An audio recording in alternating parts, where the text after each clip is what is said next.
esta tarde quiero hablarles un poco acerca de la fe. Dice Hebreos 11:6, un texto muy conocido. En realidad, sin fe es imposible agradar a Dios, ya que cualquiera que se acerca a Dios tiene que creer que Él existe y que recompensa a quienes lo buscan. En el Nuevo Testamento se encuentran 3 palabras que se refieren a la fe. Una de ellas es, o se utiliza para señalar al Evangelio y las doctrinas que de él se derivan. En 2 de Timoteo 4:7, como ejemplo, dice así: he peleado la buena batalla, he terminado la carrera, me he mantenido en la fe, hablando de la doctrina. También esta palabra creer, en griego pisteuo,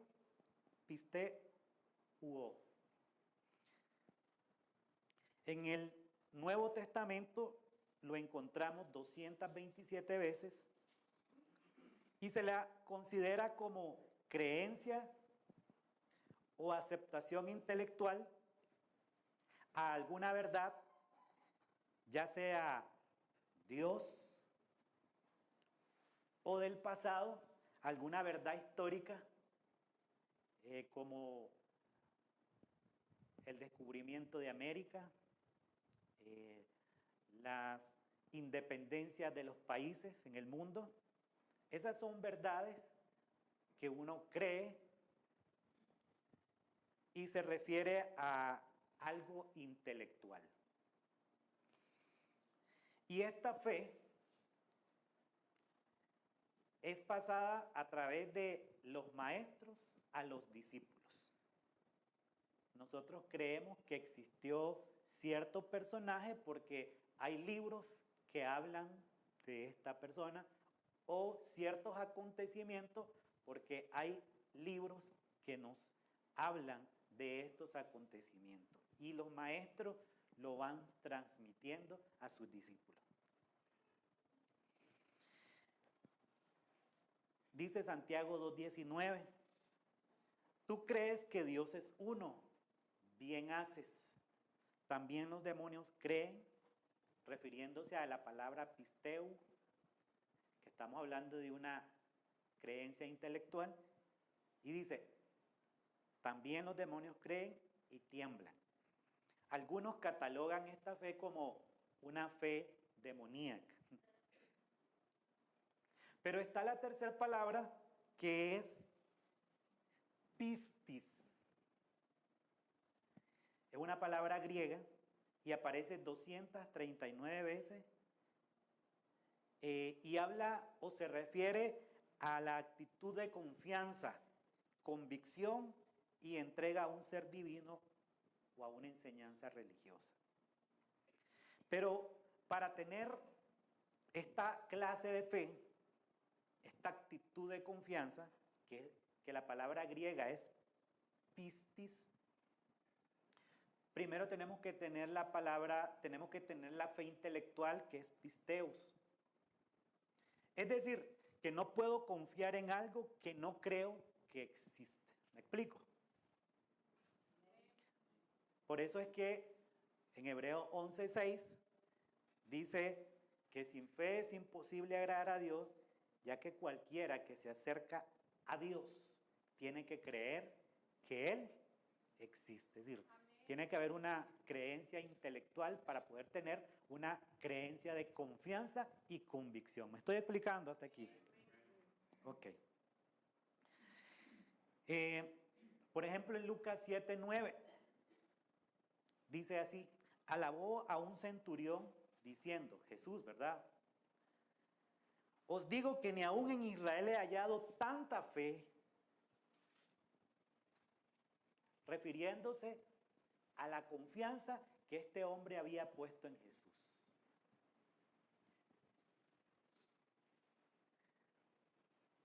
En Mateo 9:22 reconoció la fe en la mujer que tocó su manto buscando sanidad. ¿Se acuerdan de esa historia? A la mujer cananea le dijo, oh mujer, grande es tu fe. Eso aparece en Mateo 15:28, hablando de la confianza que esta mujer tenía en el Señor. Bueno, siempre se nos dice que antes de empezar un proyecto, tenemos que estar claro y definido, por ejemplo, el por qué, el cómo, el cuándo, el dónde, el con qué y el con quién. Hablando un poco de Abraham, dice que Abraham creyó a Dios, pero lo interesante de Abraham es que le creyó a Dios sin saber el por qué, el cómo, el cuándo, el dónde, el con qué y el con quién. Si Dios se nos adelantara, al menos un poco, en los acontecimientos de nuestra vida, diciéndonos el dónde, el cómo, el por qué, el con quién, entonces realmente no correríamos ningún riesgo.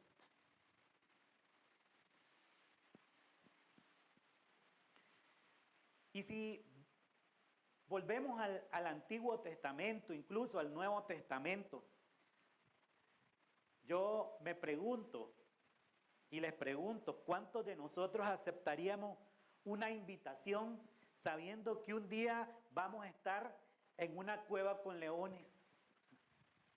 Como le pasó a Daniel. Imagínense que Dios le dijera a usted que antes de que obtenga la promesa, la bendición, usted va a estar en una cueva de leones. Algunos perdieron la cabeza, otros fueron crucificados. ¿Cuántos de nosotros aceptaríamos ese reto, sabiendo este final?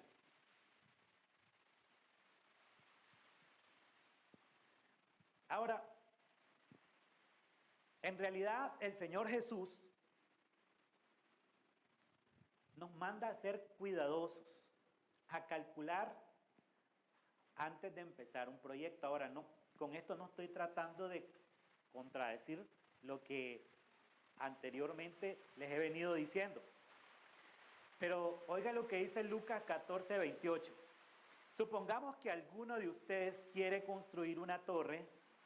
¿Acaso no se sienta primero a calcular el costo para ver si tiene suficiente dinero para terminarla? Si echa los cimientos y no puede terminarla, todos los que la vean comenzarán a burlarse de él y dirán, ese hombre ya no pudo terminar lo que comenzó a construir.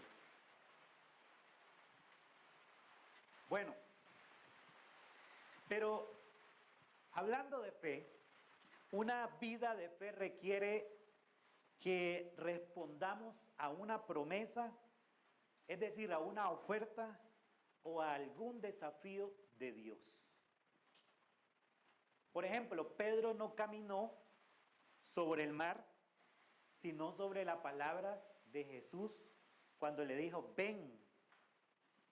¿Se recuerdan eso, verdad? Jesús le dijo, ven. Es decir, que nuestra fe no debe estar puesta en cualquier cosa, sino en Cristo y en su palabra. ¿Me estoy explicando? Entonces, para empezar, necesitamos una palabra del Señor en la que podamos caminar.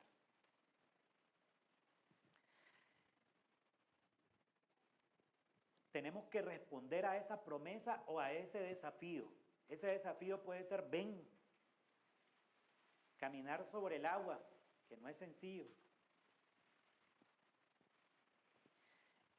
Y en segundo lugar, corremos el riesgo. Lo cierto es que los cristianos y la iglesia debemos de correr riesgos. Y eso requiere de fe. Porque estamos creyéndole a ese desafío o a esa palabra del Señor. En Génesis 12:5, la Biblia nos enseña que Abraham en ese momento era un hombre rico. Dice que este hombre, estaba acompañado de su esposa, un sobrino llamado Lot. Tenía gente que había adquirido siervos, esclavos, y aparte tenía bienes acumulados. Lo cierto es que cuando tenemos todos estos recursos, bienes, dinero, nos sentimos muy seguros. Y a veces esta seguridad es un enemigo de la fe. Y a veces es más sencillo tener fe cuando no tenemos nada que perder, pero cuando tenemos mucho que perder, pensamos, cuestionamos.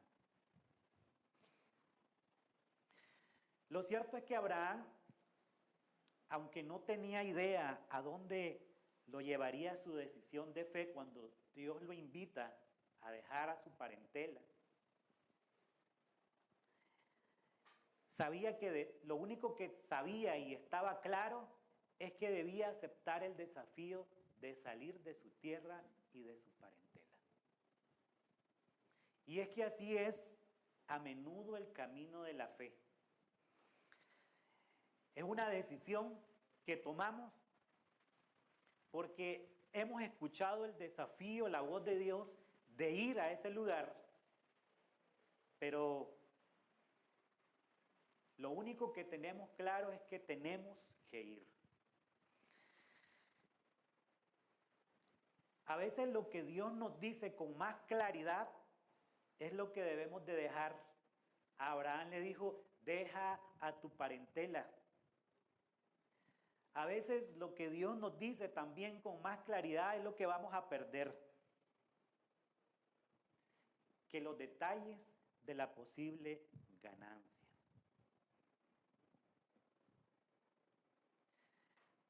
Dios le ordenó a Abraham que saliera, pero no le dijo cuál era el destino. En otras palabras, no le dijo dónde. Génesis 12, 1 al 3, dice así, el Señor le dijo a Abraham, deja tu tierra, tus parientes y la casa de tu padre, y vete a la tierra que te mostraré. No le dijo dónde exactamente. Hebreo 11:8 dice, por fe Abraham, cuando fue llamado para ir a un lugar que más tarde recibiría como herencia, oigan bien, obedeció y salió sin saber a dónde iba. Ese fue un viaje de más de 2.400 kilómetros. Y eso sería una verdadera prueba de fe. Ir sin saber dónde. Era una prueba de fe, de paciencia, de obediencia y de amor.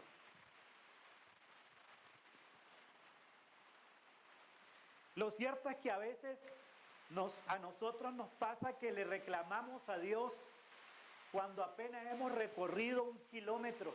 ¿Y a dónde me llevas, Señor? Estamos pidiendo todos los detalles. No sé si se ha preguntado cuántas veces Dios nos ha querido mover, pero no nos hemos movido porque no sabemos a dónde vamos. Y es que realmente esa seguridad que buscamos, si no vemos el futuro con claridad,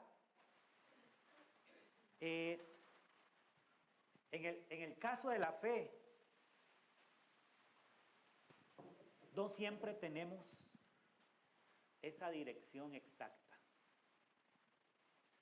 Les repito, Dios a veces nos dice con mayor claridad lo que debemos dejar, mientras que el futuro permanece a veces poco claro.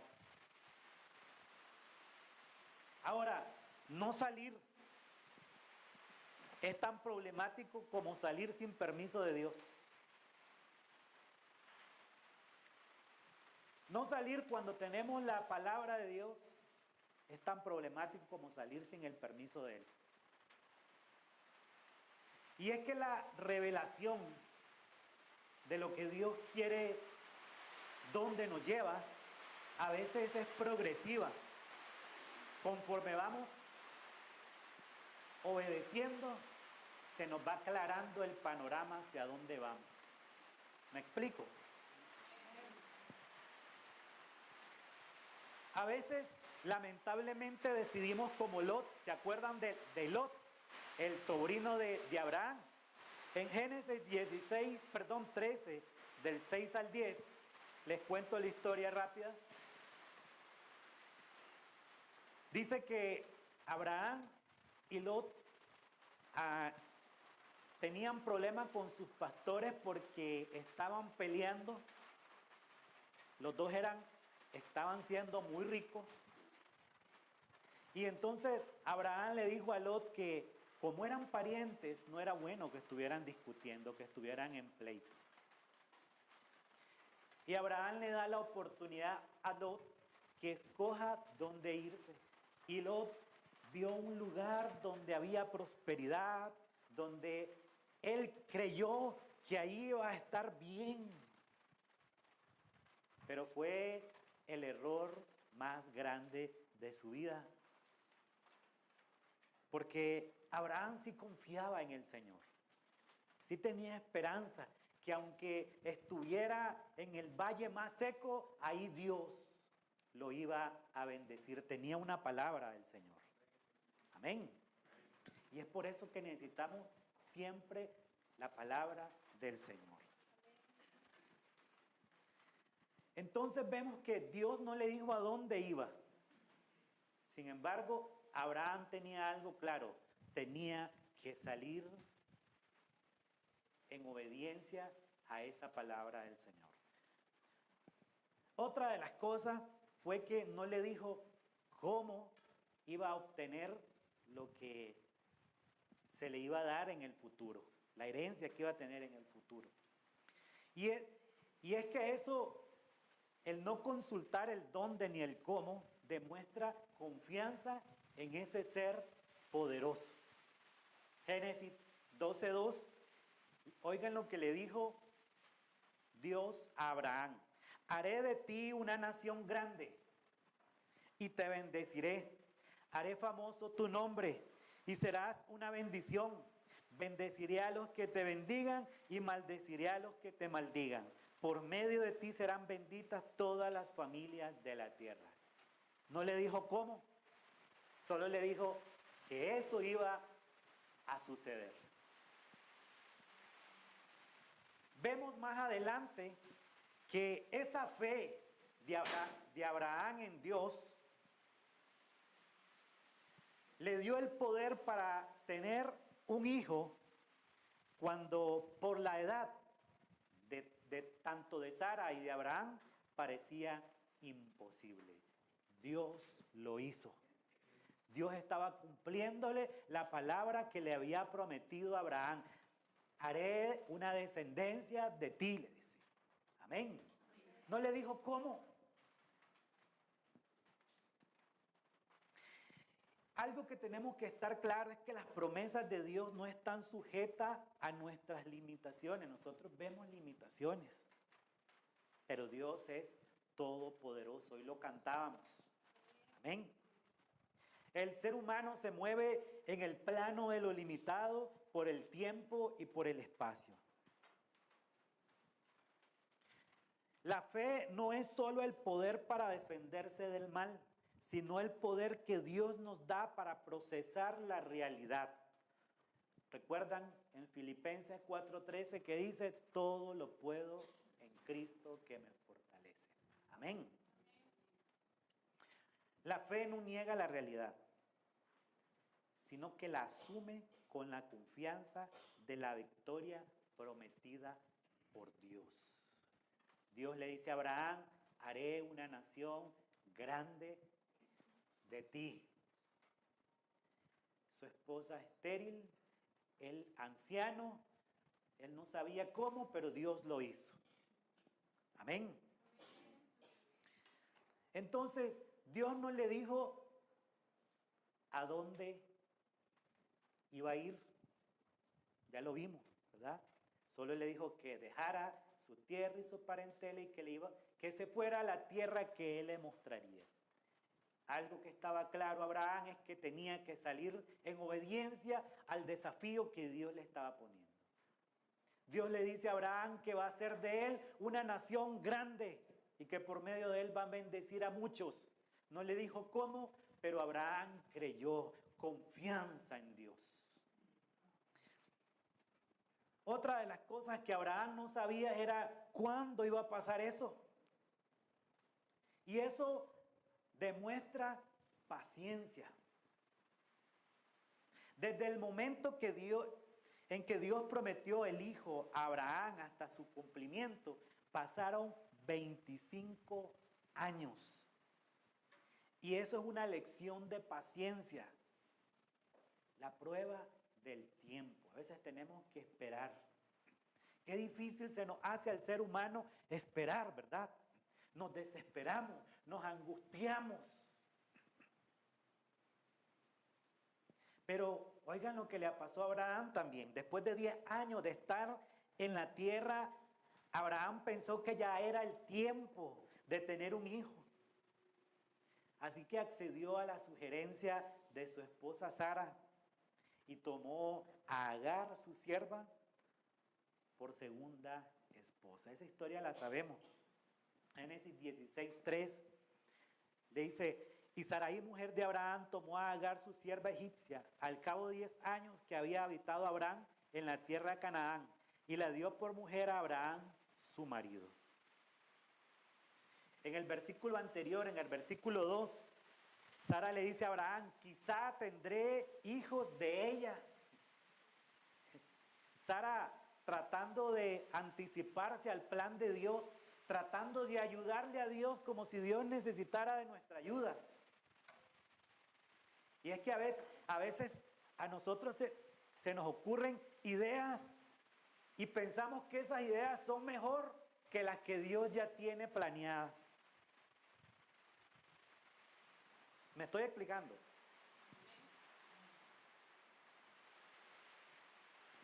Durante 14 años, Abraham pensó que Ismael era el hijo de la promesa.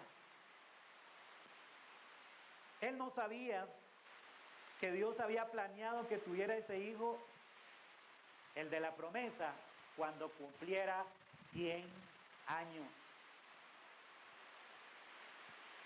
Y es que la Biblia misma nos dice que es por la fe y la paciencia que se heredan las promesas. En Hebreos 6:12 hay que tener fe, confianza y paciencia, y así se heredan las promesas del Señor. Lo cierto es que el hijo que Dios le había prometido a Abraham tenía que nacer de Sara, porque iba a ser una obra de la gracia del Señor. A los 86 años todavía Abraham se consideraba con cierta fuerza, pero a los 100 él mismo dice que ya estaba, que la Biblia misma dice que ya se consideraban como muertos. Romanos 4:19 dice: y no se debilitó en la fe al considerar su cuerpo. Es decir, Abraham se consideraba ya viejo, pero bien viejo. Y no se debilitó en la fe al considerar su cuerpo, que estaba ya como muerto, siendo de casi 100 años y considerando la esterilidad de Sara. Imagínense.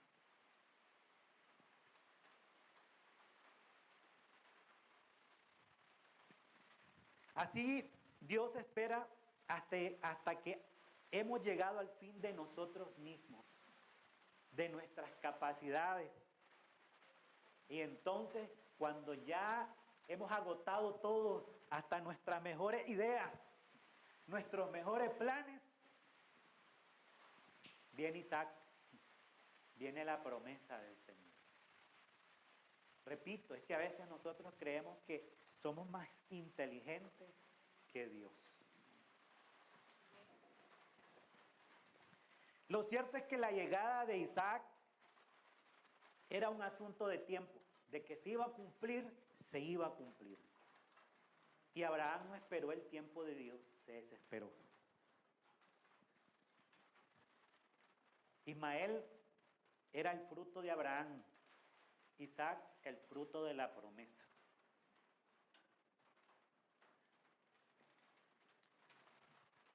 Otra de las cosas que Abraham no preguntó fue el por qué. Génesis 22:2. ¿Se recuerdan la historia cuando Dios le pide a su hijo en sacrificio? Bueno, dice así, Génesis 22:2, y Dios le ordenó, toma a tu hijo, el único que tienes y al que tanto amas, y ve a la región de Moriah. Una vez allí, ofrécelo como holocausto en el monte que yo te indicaré. Abraham se levantó de madrugada, versículo 3, y ensilló su asno, y también cortó leña para el holocausto, y junto con 2 de sus criados y su hijo Isaac, se encaminó hacia el lugar que Dios le había indicado. Qué impresionante, ¿verdad? La Biblia no revela, no muestra que ante esta ordenanza del Señor, ante este mandamiento del Señor, Abraham le haya preguntado, Señor, ¿y por qué tengo que sacrificar a mi hijo?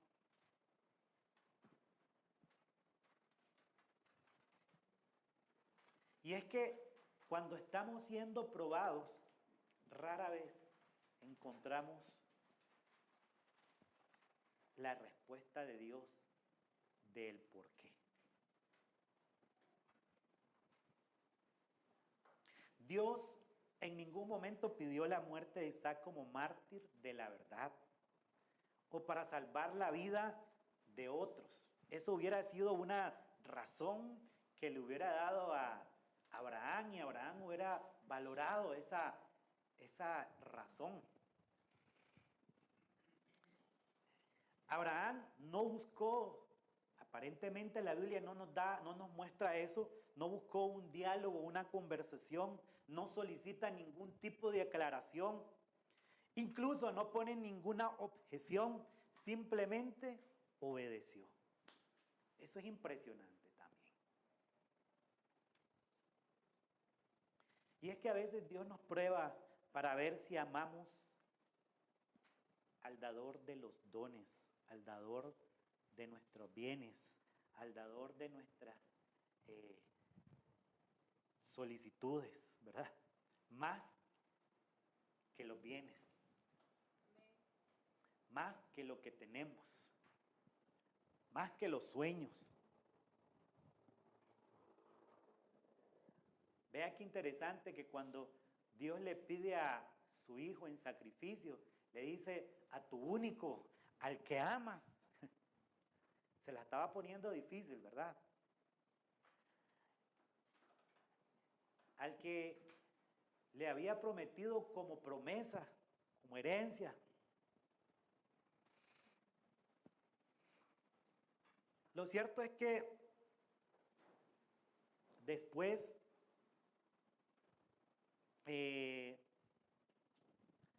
descubrimos del por qué fuimos probados.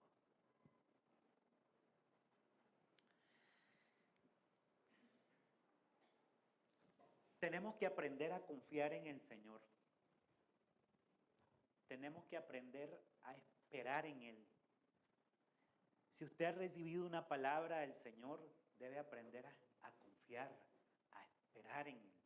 Si usted ha leído la palabra del Señor y lo que dice ahí, las promesas de Él para nosotros, y usted las cree, debemos de tener confianza en que se cumplirán. A veces no se cumplirán de la noche a la mañana. Quiero leerle algo que escribe Pablo en 2 Corintios 1, versículo 3 al 4, dice: bendito sea el Dios y Padre de nuestro Señor Jesucristo, Padre de misericordias y de toda consolación, el cual nos consuela en todas nuestras tribulaciones, para que podamos también nosotros consolar a los que están en tribulación, por medio de la consolación que nosotros somos consolados por Dios. Quiero decirles algo para ir finalizando. Cada vez que Dios quiso hacer algo grande en la tierra, buscó a alguien que le creyera. No buscó al mejor, no buscó al más inteligente, ni siquiera al más fuerte o al mejor preparado, sino al que le creyera.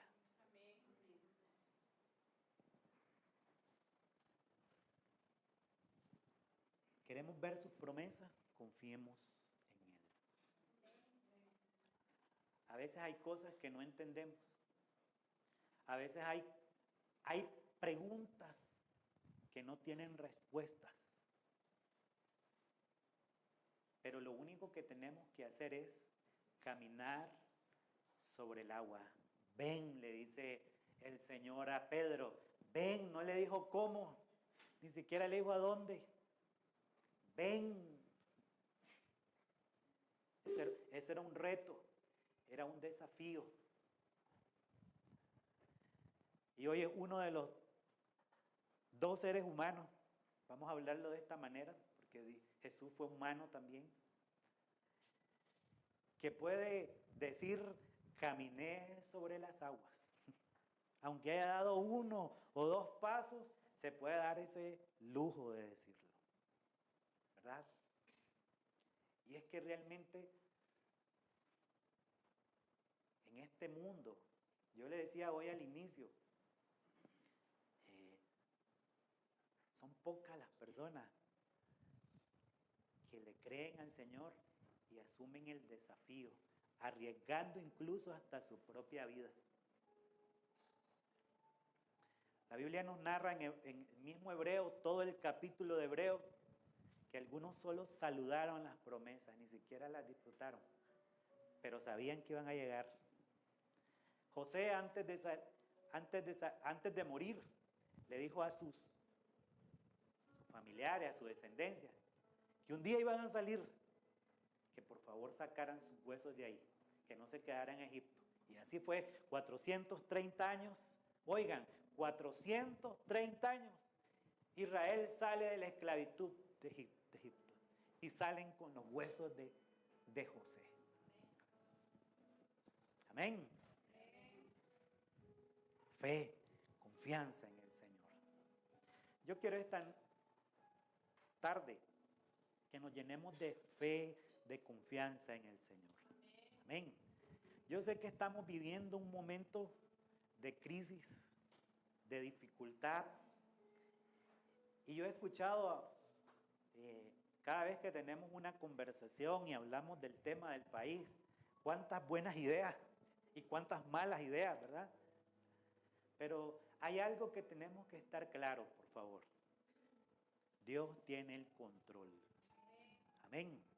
Dios tiene el control. Y Dios va a hacer lo que Él quiera hacer. Amén. Hay algunos que se desesperan, que dicen: es que el presidente no quiere. Disculpe, Él es un simple mortal. ¿Quién dice que es Dios? Él es un simple mortal como usted, como yo.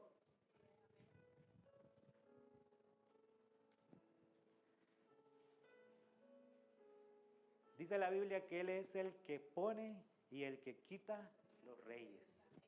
Tranquilo, tranquila.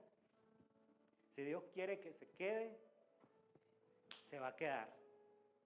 No es lo que, disculpen, ¿verdad? No es lo que diga la canción. Y le voy a decir con honestidad, no quiero que nadie se ofenda, ni que la bailen 100,000, ni 1,000,000. Si Dios no quiere, si Dios quiere que se vaya, se va. Pero también, aunque nosotros estemos aferrados, De lo contrario, si Dios no quiere, no se va. Y lo que nos queda a nosotros es creer, confiar que Dios tiene el control de todo. Amén. Dios tiene el control de todo. Oremos. Nuestro deber, dice la palabra del Señor, es orar por nuestras autoridades. Seamos simpatizantes o no simpatizantes. ¿Y sabe por qué? Ahí sí da un por qué, un para qué. Dice, para que vivamos en tranquilidad y en armonía. Así dice la Biblia. Entonces, oremos.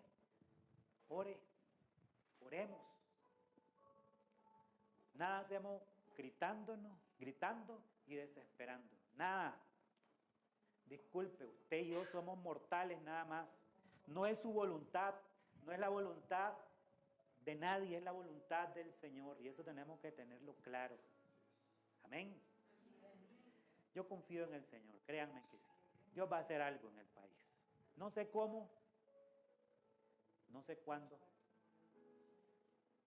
pero el Señor lo va a hacer. Lo va a hacer.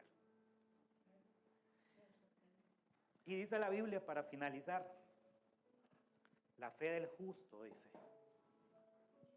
puede mucho. Ore no pidiendo la voluntad de usted, porque lo más seguro es que algunos de ustedes quieren que se vaya y algunos quieren que no se vaya. ¿Usted se imagina qué diría el Señor en el centro? Porque no sabe para dónde, ¿verdad? Oremos para que la voluntad de Dios se haga en el país. Amén.